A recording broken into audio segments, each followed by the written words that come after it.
Hello everybody, welcome back to the channel. Thank you guys so much for stopping by. As you can see from the title of the video, I decided for this first video to kind of go for a more well-known story, talking about King David, and more specifically David and Goliath.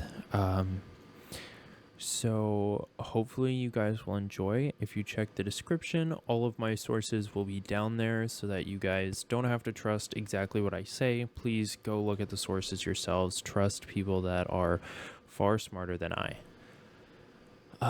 You could probably see by the chapters down below, but the basic idea here is I'm going to go through the historical context, kind of what's happening in the world at the time, and then I'll go through the biblical context of how we got here in the scriptures, and then we'll kind of talk about a little bit of the pre-story and setting up their narrative for the actual event of David versus Goliath, all right?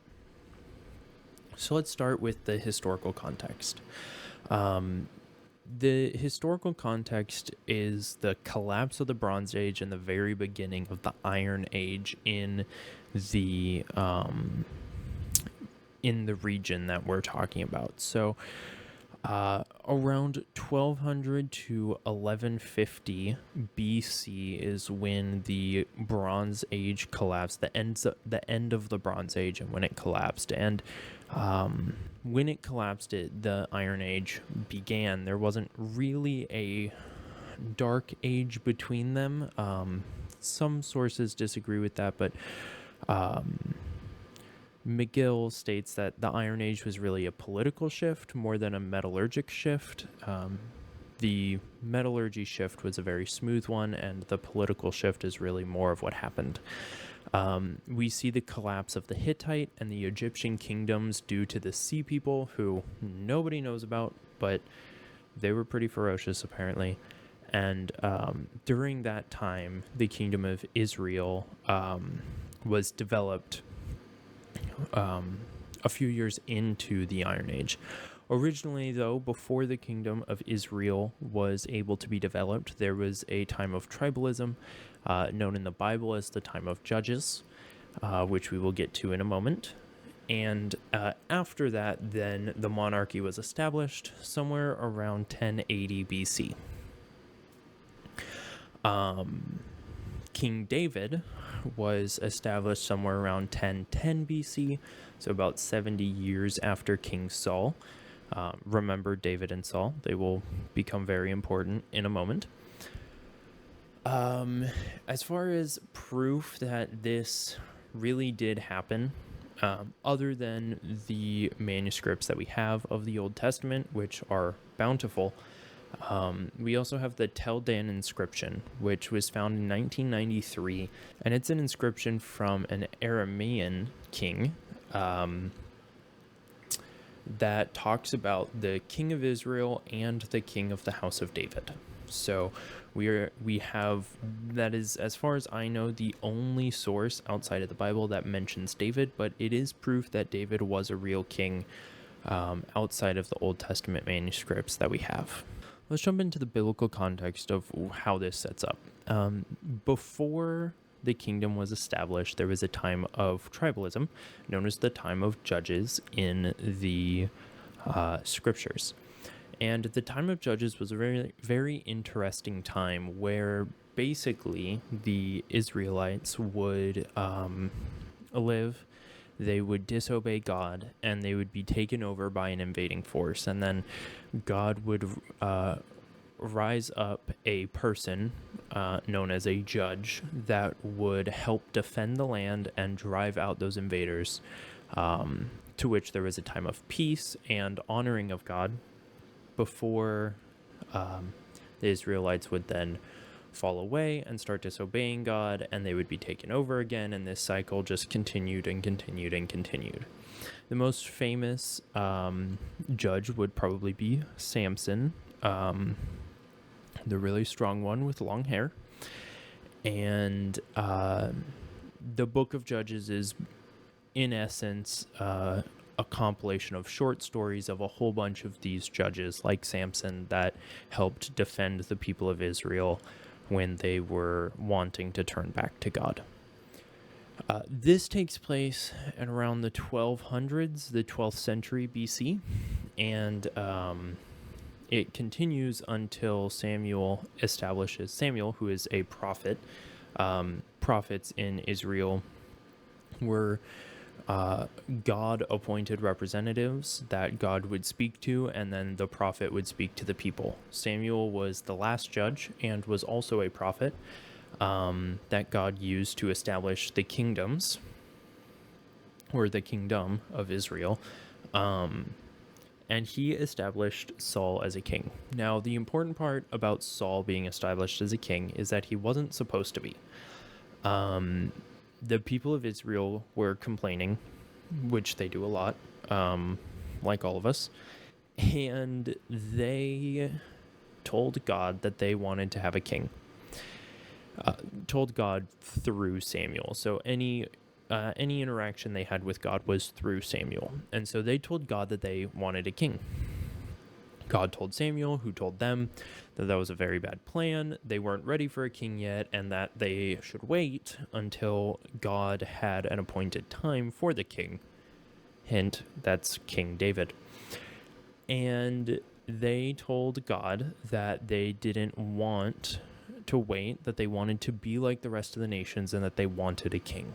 And so God concedes, and he tells Samuel to tell the Israelites that the king would be really bad and that they would not like him at all.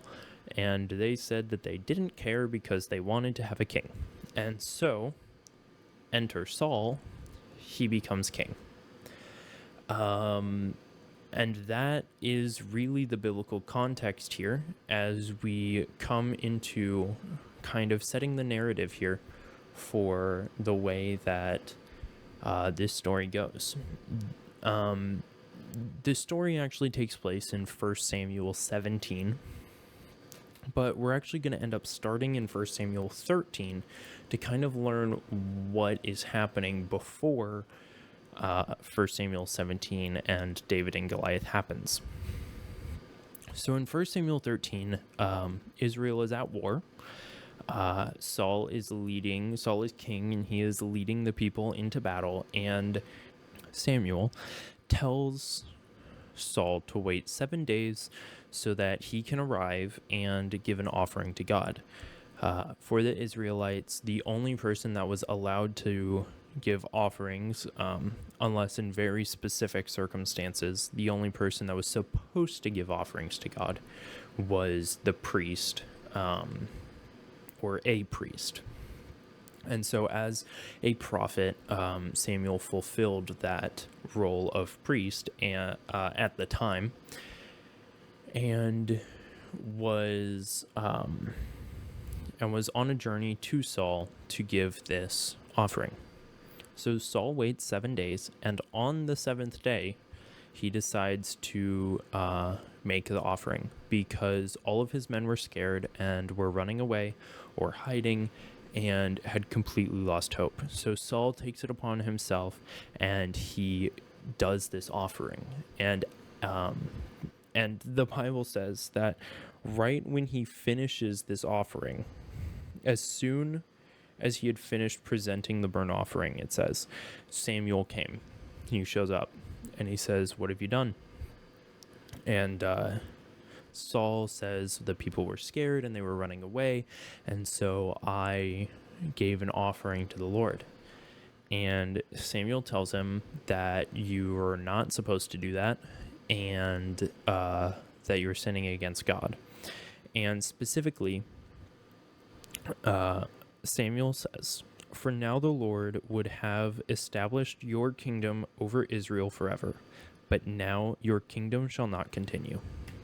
And so we see here that because of Saul's unfaithfulness, because he did not have the faith to wait for Samuel and to wait for the timing of God, that God essentially cursed him, but basically that Samuel told Saul, that God told Saul via Samuel, that your kingdom will no longer continue. your son is no longer the heir to the throne, right? That you are not anymore a king, and that you won't have a dynasty, basically. And so, but he doesn't give a time limit. He doesn't give a time frame. And so if we skip ahead a couple chapters to 1 Samuel 15, we actually see a second thing that Saul does, which he makes another very large blunder, which was, of course, inappropriate for the king to do, especially when he is supposed to be the king over all of Israel, and he's supposed to be the man that they look to know how to follow God and things like that. And so we see in 1 Samuel 15 that they are fighting a group of people called the Amalekites. And the Amalekites are one of the very important tribes that Israel fights against, the others being the Philistines, which we'll see in a few moments. And the Amalekites are important because all the way back in Exodus, which is the second book of the Bible, as the Israelites are exiting, as they are fleeing away from their captivity in Egypt, this is when they are led by Moses, that as they're running away, as they are refugees and are escaping the Egyptians, they escape the Egyptians and they are in the deserts. And the Amalekites come down and attack them while they are in the middle of the desert. And we see in Deuteronomy 25 that God tells the Israelites, he says, "Remember what Amalek did to you by the way as you came out of Egypt." Sorry. All right. Deuteronomy 25, 17 through 19 says, "Remember what Amalek did to you by the way as you came out of Egypt, how he met you by the way and struck the rearmost of you, all who were feeble behind you, when you were faint and weary, and he did not fear God. Therefore it shall be, when Yahweh your God has given you rest from all your enemies around you, in the land which Yahweh your God gives you for an inheritance to possess it, that you shall blot out the memory of Amalek from under the sky. You shall not forget." And so we see here that God tells the people of Israel that once you are in the promised land, the land of Canaan, which is now the land of Israel, that once you are there, once you have rest from all of your enemies, once you are established as a country, that you will go and you will blot out the memory of Amalek, completely and utterly destroy Amalek. And so in 1 Samuel 15, this is the moment. This is the time for Israel to blot out the memory of Amalek. And so Saul is told by Samuel to completely destroy everything that Amalek has. And it says in 1 Samuel 15, verse 3, it says, "Now go and attack Amalek and utterly destroy all that they have, and do not spare them, but kill both man and woman, infant and nursing child, ox and sheep, camel and donkey." To completely destroy any trace of the Amalekites. And what we see Saul do is not that. He goes down, he fights, he destroys a lot of things, but he keeps the king of the Amalekites alive, and he keeps the best of the sheep, the oxen, the fatlings, the lambs, everything that was good. They were unwilling to utterly destroy. And so we see he just disobeys God. And when Samuel shows up, he lies to God. He lies to Samuel, and therefore to God, Samuel being God's spokesperson. And he says, well, look at what I've done. I have done what you have commanded me. And Samuel says, what then is this bleating of the sheep in my ears, or the lowing of the oxen which I have heard? And Saul said, they have brought them from the Amalekites. He's blaming the people here. For the people spared the best of the sheep and the oxen to sacrifice to the Lord your God, and the rest we have utterly destroyed. So not only does he blame the other people, saying, well, they saved them, I didn't really have anything to do with it, but then he also says, and we saved them for a good cause because we were going to sacrifice them to God, which we have no proof that that's what Saul was going to do. And with Saul's previous blunders and his obvious narcissism in later parts of the books, probably not. And so we see Samuel here say that basically that you're done. And there is a part here where he finishes by saying that your kingdom will be taken from you. And at the very end of the chapter, we see it say, and Samuel went no more to see Saul until the day of his death. Nevertheless, Samuel mourned for Saul, and the Lord regretted that he had made Saul king over Israel. So we can see here that after this incident, for the next span of years, that Samuel and Saul completely stopped talking. Samuel would have been Saul's probably his most trusted advisors. Most prophets were the king's most trusted advisor, and we see Samuel mourns for Saul and the fact that Saul is straying away from God, but also completely cut Saul off and not talk to him any longer, which also means that Saul is no longer getting any words from God or any guidance from God at all. And this is where we see this downhill spiral. That ends chapter 15. And so we pick up on the chapter right before David and Goliath, which is chapter 16. Chapter 16 is really important because this is where David ends up being anointed as king over Israel. So in Israel, there's a process of anointing somebody before they would be king. The prophet at the time or the priest at the time would anoint the head of the king or the soon-to-be king with oil. And this was to signify that the Spirit of God was cleansing them and coming upon them so that they would be able to reign in the most godly way possible. And we see in chapter 16 this happen. We see Samuel go to give an offering to God in a very specific town. And he goes to the town where a man by the name of Jesse lives. And Jesse has 8 sons. And God tells Samuel that one of those 8 sons is going to be the king of Israel. And so Samuel goes there and he gives an offering to God. And afterwards he talks to Jesse and he tells Jesse, I'd like you to line up all of your boys. I need to choose one, basically. And so Jesse lines up 7 of his 8 sons,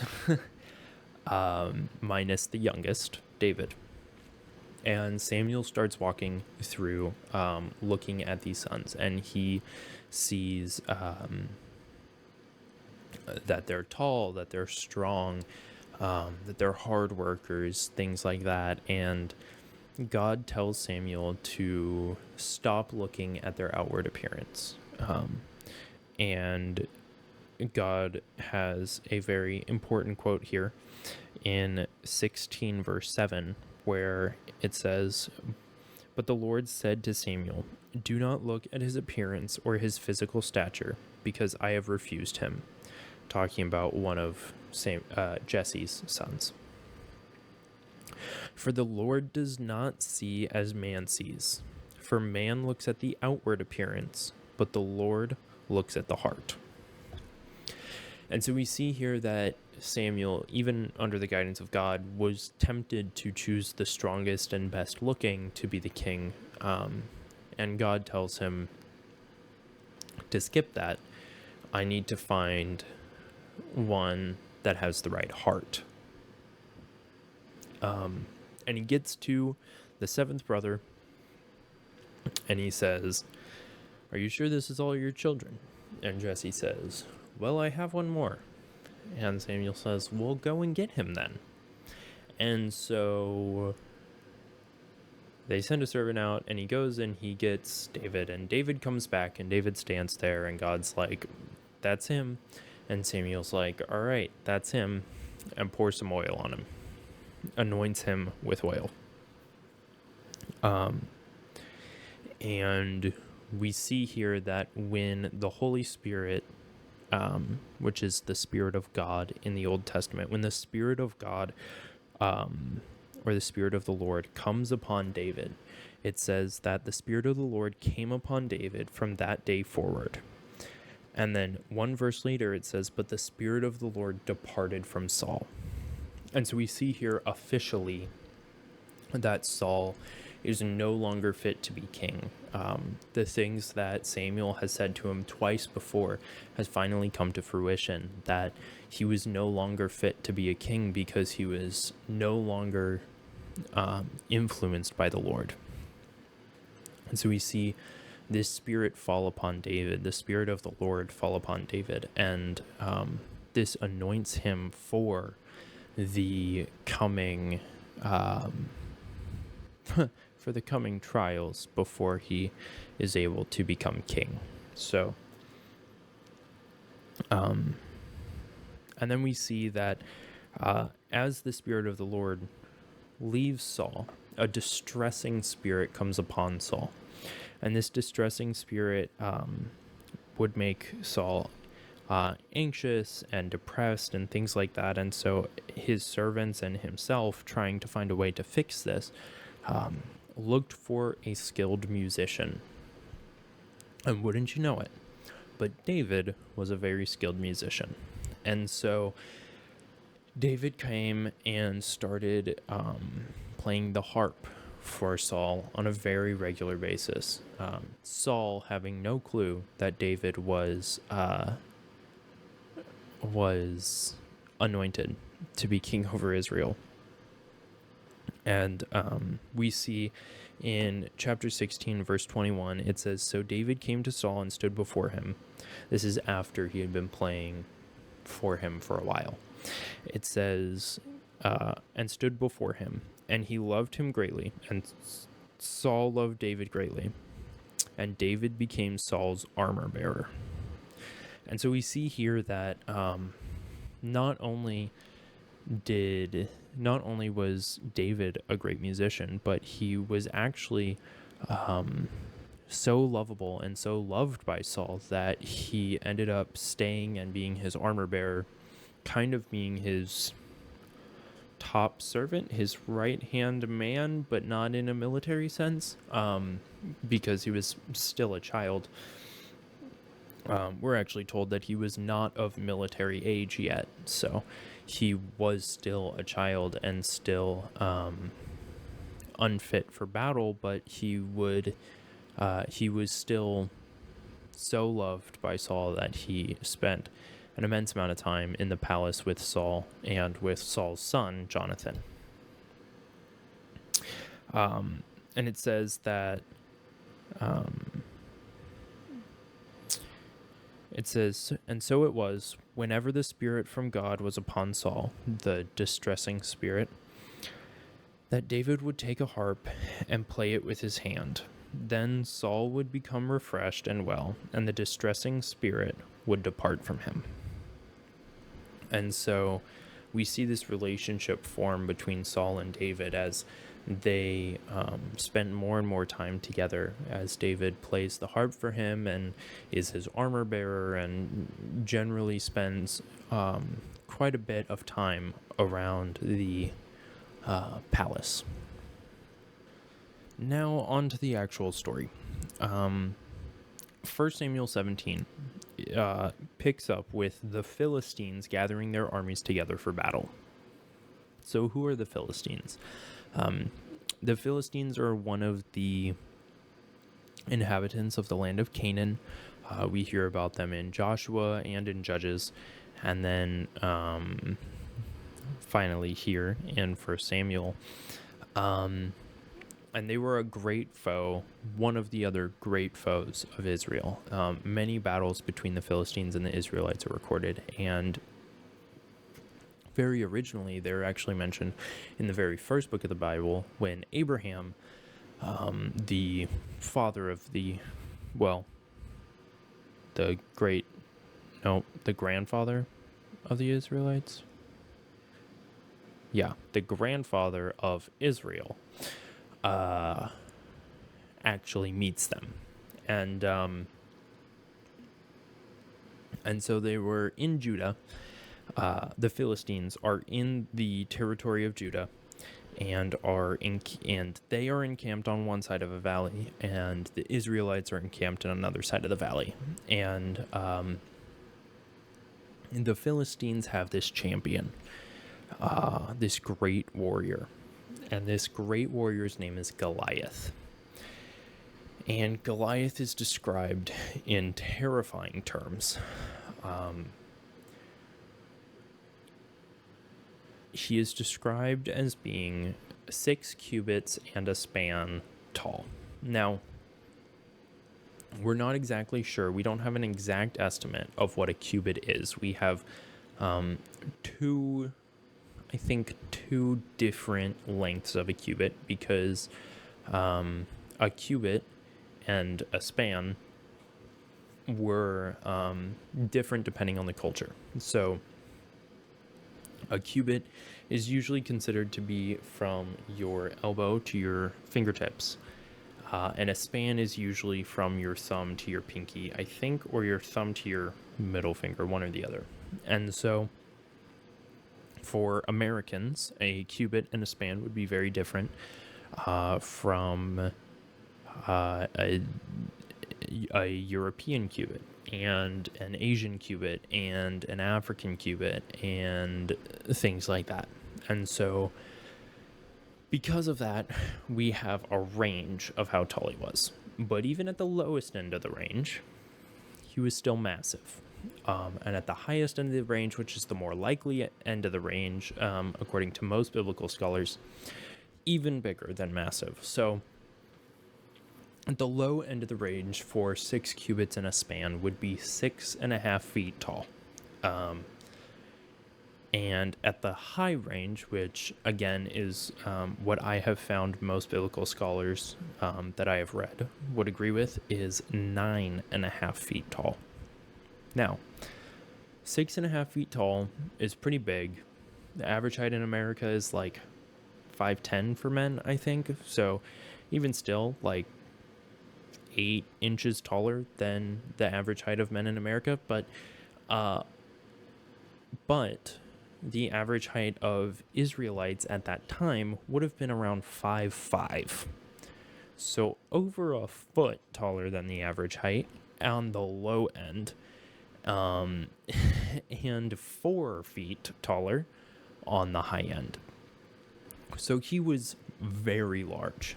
And we are told that he was a man of war from his youth. He grew up preparing to fight and being ready for battle.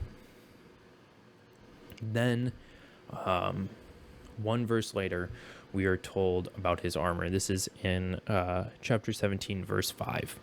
We are told that he had a bronze helmet on his head, and that he was armed with a coat of mail, and the weight of the coat was 5,000 shekels of bronze.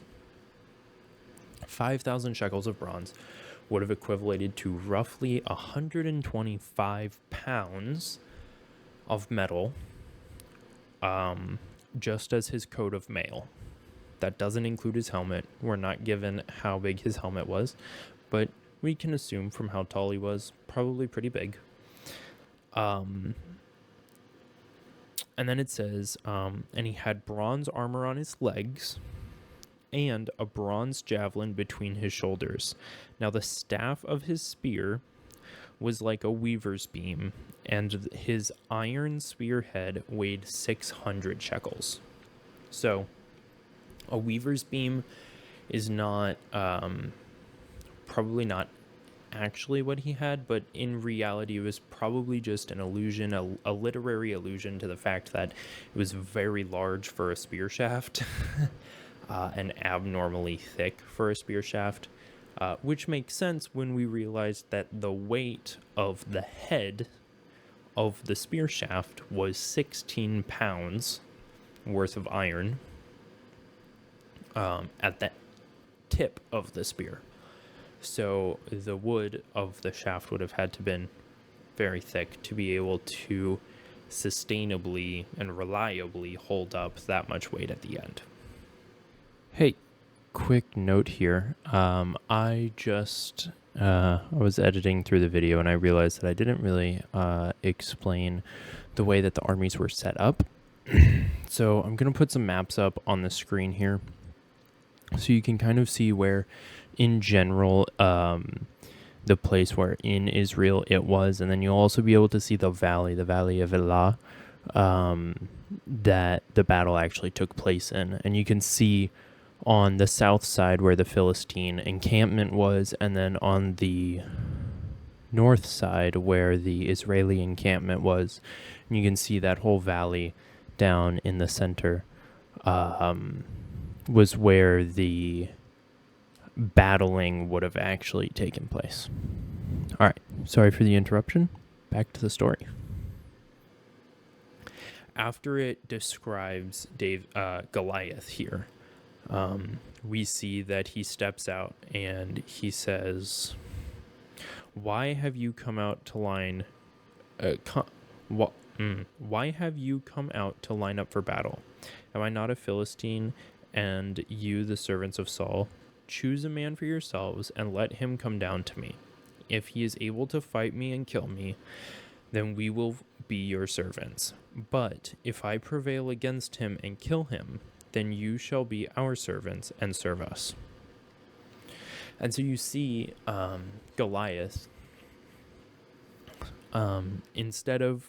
this was a common practice, that instead of having two armies fight to the death and then everybody lose a lot of men, that a king would send out his best man, and the two greatest warriors would fight each other, and whoever the victor was, that army would win. And so we see Goliath say that here, offer that here, being much larger than all of them, obviously very confident in his abilities to win. And then we cut back to David. And David is in his field, tending the sheep, and his three oldest brothers are out in the war with Saul. And so we see Jesse tell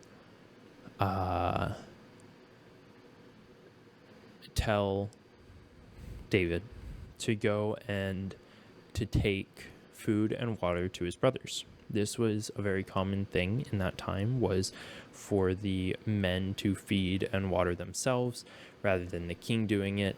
So David was told by Jesse, you need to go refill your brothers. And the reason for this is because at this point, when we cut to David, it has been 40 days of Goliath. Every single day, Goliath for 40 days would come out and offer this offering of a fight. And so 40 days into it, David is told by Jesse, you need to go refill your brothers because they don't have any more food. So he leaves early in the morning and he makes his trek to the camp, And he gets to the camp right as Goliath is stepping out to make this offering. And he makes this offering, and David replies to, not to Goliath, but to the men that stood next to him. He says, "What shall be done for the man who kills the Philistine and takes away this reproach from Israel? For who is this uncircumcised Philistine, that he should defy the armies of the living God?" So we see here that not only is David not scared of this Philistine, but he shifts the focus from saying, who is he to defy Israel, or who is he to defy the armies of Saul? But rather he says, who is he to defy the armies of the living God? And so we see a peek into David's heart already, before he's even a warrior, before any of that. We see a peek into his heart of focusing on God rather than on his circumstances. But this question is strangely brave and courageous, and it gets relayed from him all the way to Saul. And Saul hears it and says, here in verse 33, says, well, you can't go and fight him. You're a child. And Goliath has been a warrior since he was a child. There's no way you would win. And David responds by telling Saul a story and saying that, he says, when I was in my father's pastures, tending to his sheep, a lion came and I killed the lion. I took him by his beard and killed him. And there was a bear as well, and I have killed the bear when it came after my flock. And he says, if the Lord was with me to deliver me out of the paw of the lion and out of the paw of the bear, then he will deliver me from the hand of this Philistine. And so we see, even though David is a child, and even though David is not a warrior yet, he has the heart of a warrior, and he has the trust in God of someone who knows that God will be there no matter what, and that God will be there to help him.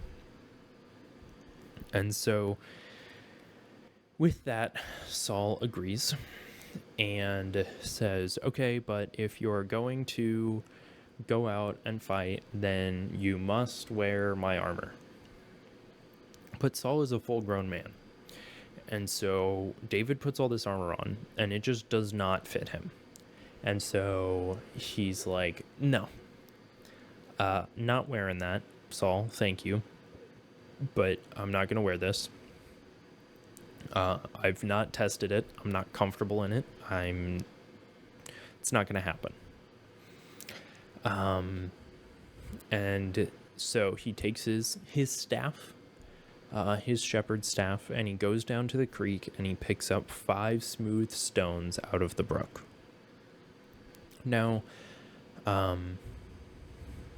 why 5 when there was just Goliath? Did he think that he was going to miss? Because that's what I always thought, that he was being safe, rather safe than sorry, right? But I was wrong. There are actually 4 brothers to Goliath. Goliath is identified as a son of Anak, Anak being one of the first giants mentioned in the Bible, and Goliath is mentioned as a son of Anak. And later in 2 Samuel, and I think in 1 Chronicles as well, there are other sons of Anak that are mentioned, and in total, including Goliath, there are 5 of them.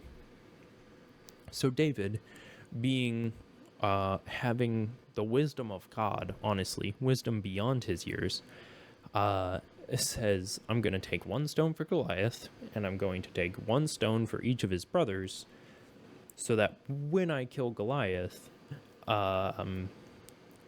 if his brothers come after me, I'll be able to defend myself.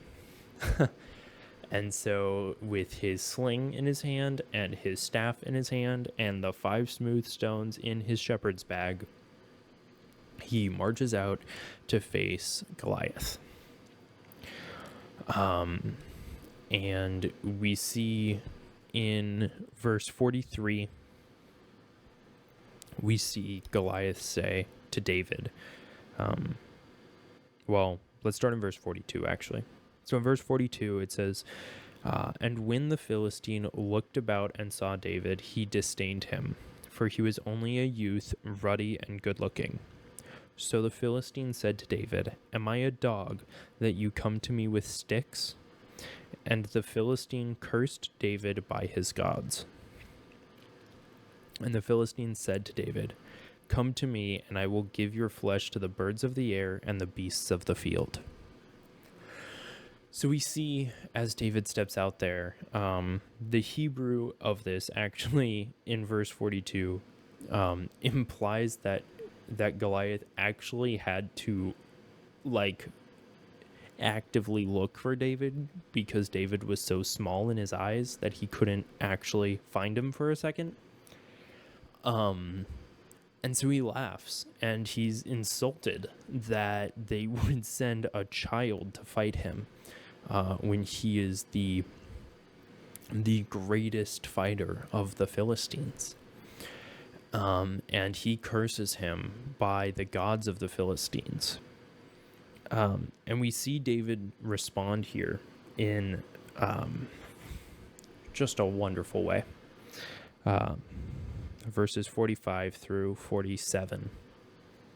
It says, then David said to the Philistine, you come to me with a sword and with a spear and with a javelin, but I come to you in the name of the Lord of hosts, the God of the armies of Israel, whom you have defied. This day the Lord will deliver you into my hands, and I will strike you and take your head from you. And this day I will give the carcasses of the camp of the Philistines to the birds of the air and the wild beasts of the earth, that all the earth may know that there is a God in Israel. Then all this assembly shall know that the Lord does not save with sword and with spear, for the battle is the Lord's, and he will give you into our hands. And so we see Goliath give these curses to David, and David responds with basically telling him that that's going to do nothing. And saying, you're not fighting me, you're fighting the God of the armies of Israel, who you denied. And he retorts back with the same thing that Goliath said about giving the carcasses to the birds of the air and the beasts of the field, and finishes it by saying that the battle is the Lord's. Not the battle is mine, not I will win, but that God will win, the Lord will win, and the whole point of that, then all the assembly shall know that the Lord does not save with the sword or the spear.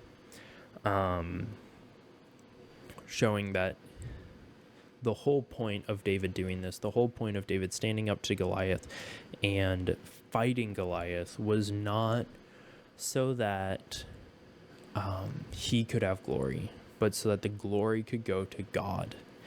And so that the battle, who is already is the Lord's, would be shown to everybody that it is the Lord's, and that they don't need to rely on their weapons, that they can just rely on God.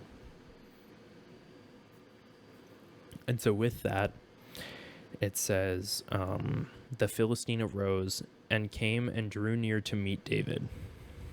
And David hurried and ran toward the army to meet the Philistine.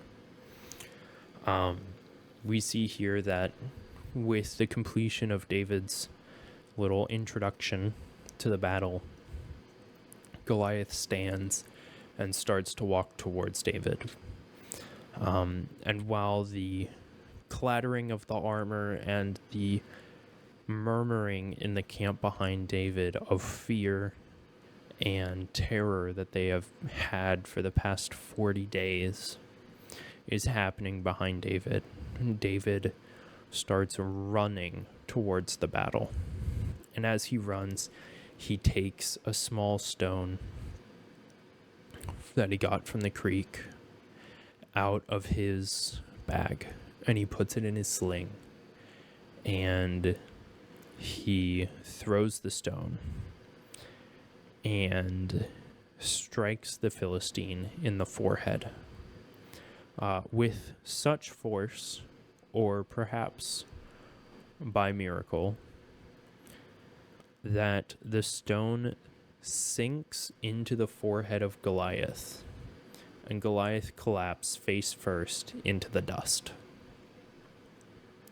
And then we see that David, continuing to run, because he has no sword or no sharp weapon at all, runs over and takes Goliath's sword, which we would assume is still in his sheath. He has a spear, he has a javelin on his back, he probably had his shield at this point, and most likely a sword on his hip. Takes it and stands over him and takes Goliath's sword out and uses it to cut the head off of Goliath as a trophy and proof that he indeed did kill Goliath. And with this, the Philistines run. The whole Philistine camp gets up and runs, and the whole Israelite camp gets up and runs. And there is a short chase scene of the Israelites running after the Philistines as they are running for their lives, terrified. And they chase them. They pursue them as far as the entrance of the valley and to the gates of Ekron. And the wounded of the Philistines fell along the road to Sha'araim, even as far as Gath and Ekron. And then it says that the Israelites came back, and David takes the head of the Philistine and his armor and his weapons and brings them to his tent as his trophies. He brings the head to Jerusalem as proof that he killed the Philistine. And as Saul sees this man come back with the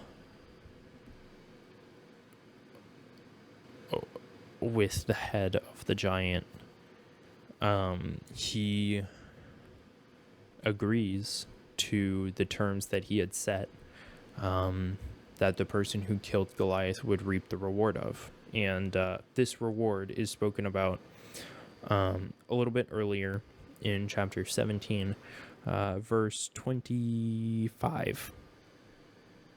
It says, "It shall be that the man who kills him, the king will enrich with great riches, will give him his daughter, and will give his father's house exemption from taxes in Israel."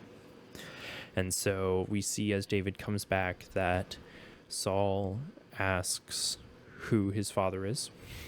And as David states it, so the king exempts Jesse, the father of David, from taxes and gives David great wealth and also his daughter's hand in marriage, which does come to fruition in the future. And with that, David and Goliath, the story of David and Goliath, and the start of David's military career, which a lot of 1 Samuel is about,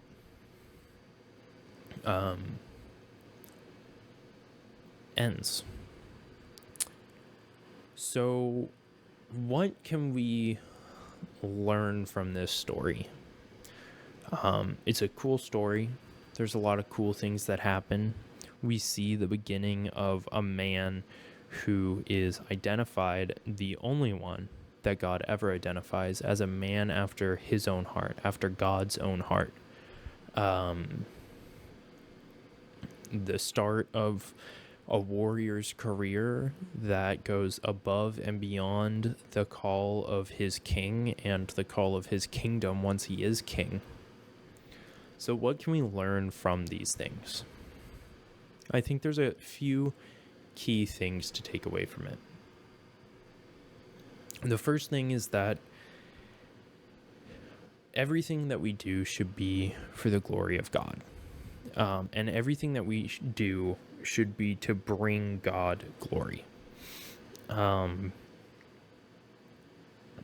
We see that this is David's heart, and David being a man after God's own heart, we should try to emulate in as much as we can. And his heart, when he talks to Goliath before the battle, is that the Lord would be known by all the people of the assembly, by everybody that's there, that they would know that God's power is not in swords, it's not in spears, it's not in weapons, because God doesn't need those things to be powerful, because God is all powerful.